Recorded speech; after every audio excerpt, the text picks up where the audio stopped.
தாத்தா பார்த்துக்கிட்டிங்கன்னா அவர் மீன் போடுறதுக்கான அந்த கொடுவலை எடுத்துட்டாரு. மலையை வந்து அடுக்கா பற்றிட்டு வர்றாரு.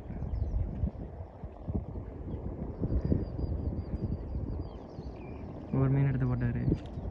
இன்னொரு மீன்.